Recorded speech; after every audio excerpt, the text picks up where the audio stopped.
La conférence de presse de Meadji Tijini et Pablo Patilla. Bonjour messieurs. Bonjour. Meadji, vous êtes depuis la semaine dernière, ou peut-être un peu plus, rentré dans votre championnat, celui qui vous ressemble, celui qui est à votre taille. Oui. Vous avez commencé par une victoire à domicile la semaine dernière contre Nevers. On dit souvent que c'est compliqué d'enchaîner par une seconde réception, et surtout quand on vise également une victoire aussi. C'est le cas ou... Non, je pense pas. Je pense que la victoire de la semaine dernière nous a fait beaucoup de bien. Et après, quand tu as la chance, je l'ai déjà dit par le passé, de jouer à domicile avec tes supporters, je pense que c'est une plus-value pour nous. C'est une plus-value. Alors Nevers, Aurillac, c'est un championnat qui ressemble davantage que les Provence Rugby, que les Vannes, que les... qui tu veux. Oui, il y a des grosses écuries dans ce championnat, évidemment. Après, Nevers, si c'était venu gagner ici, il aurait quand même joué le top 6. Donc c'est une grosse équipe. Et Aurillac, quand tu vois cette équipe qui est costaud devant, qui a des bons joueurs derrière, qui déplace plutôt bien le ballon, qui a gagné pas mal de matchs. Donc c'est l'équipe costaud. Mais nous, tous les matchs à domicile, c'est notre championnat. Et puis, tu le vois, les équipes, elles viennent ici, elles nous prennent pour des proies. Elles viennent toutes nous chercher ici. Donc, à nous de basculer et de leur montrer qu'on n'est pas des proies et qu'on va devenir des prédateurs. Donc, continuer à travailler là-dessus et être bien là-dedans. Alors, on entend souvent dire qu'Aurillac et Carcassonne sont deux équipes qui se ressemblent. Budget, taille de la ville, tard. Est-ce que c'est ton idée aussi ou ton avis aussi? Je ne sais pas si on se ressemble, je pense qu'ils ont leur vie, nous la nôtre. C'est une équipe quand même qui est en Pro D2 depuis un moment, qui a pas le vécu qu'on a nous, qui se base avec ce qui fait beaucoup défaut à notre club, on l'a dit depuis un moment, sur les infrastructures qui sont intéressantes, comme les leurs. Je sais quand on a été là-bas, tu vois les infrastructures qu'ils ont, tu vois les infrastructures pour les jeunes qui sont plutôt intéressantes. Donc je pense que de ce côté-là, ils ont de l'avance. Et après, sur la dimension taille club, oui, on se ressemble beaucoup parce que le budget est quasiment similaire et on voit qu'ils s'en sortent bien aussi et que nous, par le passé, on s'en est bien sortis. Et c'est notre objectif dans l'avenir aussi. Donc on se ressemble sur ce point de vue-là et sur d'autres, ils ont de l'avance quand même. Alors, Pablo, t'es passé par le centre de formation de Carca. Si je me rappelle bien, c'était arrière-ailier. Maintenant, tu es revenu à Carca après 5 ans d'exil. Tu es plus centre-ailier. Quel est le poste que tu préfères aujourd'hui? Tu t'es fait à ce poste-là au moment que tu es sur un terrain de rugby, ça suffit à ton grand plaisir. Oui, c'est ça. L'important, c'est de jouer. Surtout à mon âge, on reste jeune, donc il faut prendre du temps de jeu, de l'expérience. Donc tant que je suis sur le terrain, je suis content. Pas de préférence? Je ferai une petite préférence quand même pour jouer au centre. Oui.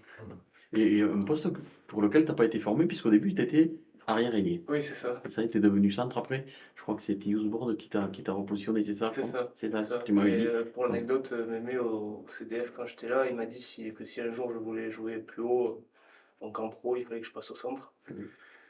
Pablo, tu restes sur 2 essais. Tu as 4 essais cette saison. Deux, je crois, en déplacement, c'était, je crois, Léger. deux doublés. Et contre Nevers ici.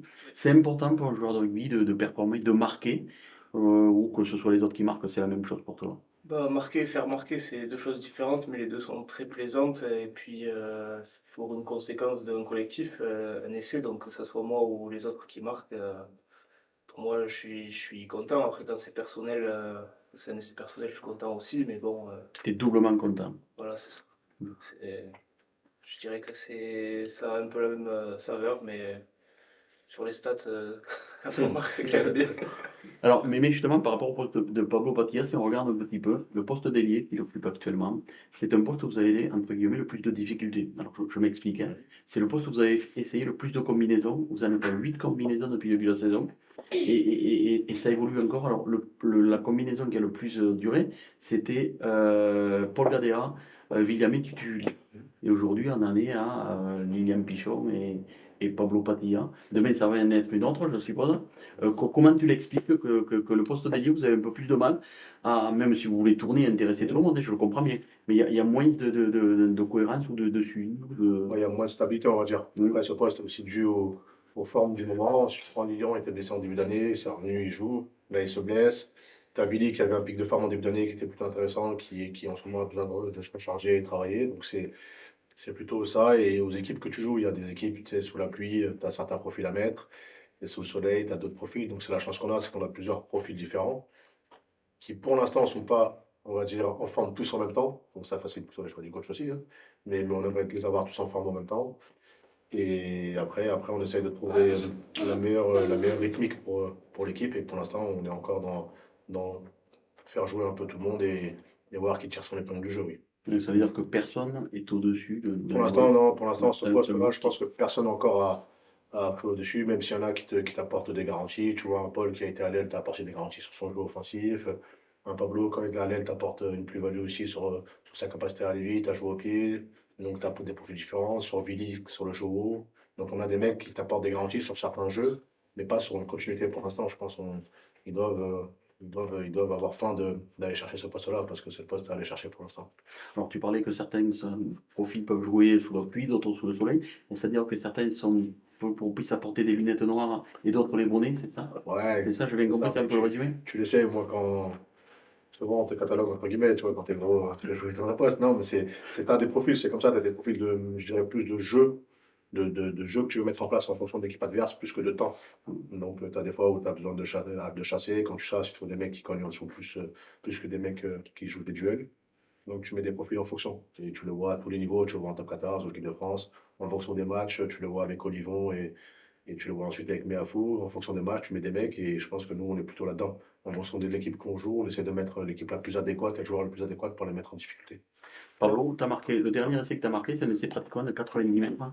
Qu'est-ce qu'on se dit? On se dit que le terrain est long pour nos mecs. Quand tu as couru J'ai autant. pas été assez vite pour vous. Non, non, si, si, je t'aurais pas rattrapé, je te rassure. Hein. Qu'est-ce que tu t'es dit? Tu t'es dit, je vais y arriver, tu voyais beaucoup de monde revenir sur toi. Pour le moment, on pense pas à grand-chose. Il faut arrêter d'en parler. Demain, c'est notre match. C'est court Forest, c'est court Forest. Il faut que tu fasses attention au parure parce qu'après le match, il a dit qu'il avait été facile quand même. On passe par jeu. Voilà, donc, c'était il y a une semaine, demain c'est notre match. Donc là, juste sur l'action, je me suis dit, j'accélère et voilà, j'ai pas été rattrapé, tant mieux pour moi. Et pour l'équipe, ça a rapporté 5 points, donc voilà, et on va basculer demain sur autre chose. Alors, Aurillac, pour toi, tu le prends comment cet adversaire-là? T'étais pas au match aller, si? T'étais au match aller? Au centre. Ouais. Au centre. Là, tu as joué sûrement, je me doute, lié. Tu te rappelles du match aller ou pas trop? C'était le premier match en Pro D2 de l'USEC. L'équipe n'était pas encore totalement rodée. Comment tu l'avais vécu ce match-là? Vous perdez 41 à quelque chose, non? À 12? Donc, Ouais, je me rappelle de ce match sous des conditions difficile. très difficiles, une grosse pluie, et puis après, je pense qu'on était peut-être un peu surpris par le niveau, peut-être par le. Je pense qu'on n'était pas encore assez prêt pour jouer ce match-là, mais ça nous a permis de bien travailler par la suite, et on le voit maintenant, enfin, tout le long de la saison, on a une progression qui est constante. Donc on va s'appuyer sur ça pour bien jouer demain, je veux dire. Pour en revenir aux ailiers, je crois que demain, t'as un nouveau joueur que tu testes à l'aile, Nils Chaliès. Qu'est-ce qui te fait le mettre à l'aile, le tester à ce poste-là auquel il n'est pas forcément habitué à jouer? C'est bien, t'as la coupe en truc. C'est la mise en place. Non, Nils, c'est une nouveauté, pas une nouveauté, parce que l'an dernier, déjà, on avait fait jouer à Suresnes à l'aile. On a fait jouer contre Narbonne en demi, il est passé à l'aile. Donc, c'est que c'est quelqu'un qui peut couvrir ce poste-là parce qu'il couvre beaucoup de postes. Et contre une équipe comme Aurillac, on voulait apporter un peu de vitesse et un peu de folie sur ce côté-là. Donc, ça, et il nous apporte aussi une sécurité derrière sur les placements au pied, sur les 50-22, sur les choses où il a plus l'habitude là-dessus. Donc, ça nous permet aussi d'avoir ce côté-là. Mais plutôt content de son retour déjà parce qu'il avait rejeté, donc plutôt content de son retour. Et on espère qu'il va nous apporter toute cette énergie qu'il a et cette folie aussi qu'il y met. En tant qu'entraîneur, t'aimes bien, t'apprécies les profils couteau suisse? Un petit peu jouer à tous les niveaux, tu préfères des joueurs spécifiques ou plus habitués à jouer à leur poste, à un seul poste? Non, je pense que tu as besoin d'un peu des deux, mais aujourd'hui, le mec que tu fais jouer par exemple au centre, qui est très très bon au centre, doit être capable de jouer à l'aile parce que tu as une petite modification et le rugby de haut niveau est surtout derrière. Et on le voit que ça commence à arriver aussi devant. Et tu fais souvent des 6-2, il est important de pouvoir jouer à des postes, même si tu as une prédiction pour un poste. Souvent à l'entraînement, tu fais basculer sur un autre ou tu dois être capable de passer en cours sur un autre parce que tu le vois, dès qu'il y a un ou deux blessés, comme la semaine dernière, tu te retrouves à devoir recomposer ton équipe complète. Et c'est intéressant. Et après, c'est toujours la question entre l'hyper spécialisation et un peu des deux. Donc, je suis toujours plus fan d'avoir des mecs qui sont capables de faire les deux et qui sont hyper spécialisés dans les deux. En conférence de presse, la plupart des joueurs disent jamais je, ils disent toujours nous. Est-ce que c'est une réussite de l'USC d'avoir su créer un collectif? Ouais, mais la personne la plus importante dans le groupe, et on le dit souvent, le joueur le dit souvent, Bernard le dit aussi, et Alors, chez de Bernard, on n'a pas de joueurs importants, on a une équipe qui est importante. Et nous, c'est le groupe, et c'est pour ça que vous entendrez souvent dire nous, mais je dis aussi souvent le joueur souvent, parce que c'est l'équipe qui prime. Et dans un club comme le nôtre, je pense que ça date pas d'aujourd'hui. C'est depuis que je connais Carca, c'est toujours un club hyper familial. Donc quand tu es dans une famille, tu dis ça à mon jeu. Tu dis nous, parce que tu penses au collectif et tu penses à tout le monde. Et quand je dis nous, on pense à nous, on parle de nous, mais nous, club général. Nous, bénévoles, supporters, salariés, on est tous ensemble. Donc c'est pour ça qu'on dit souvent nous.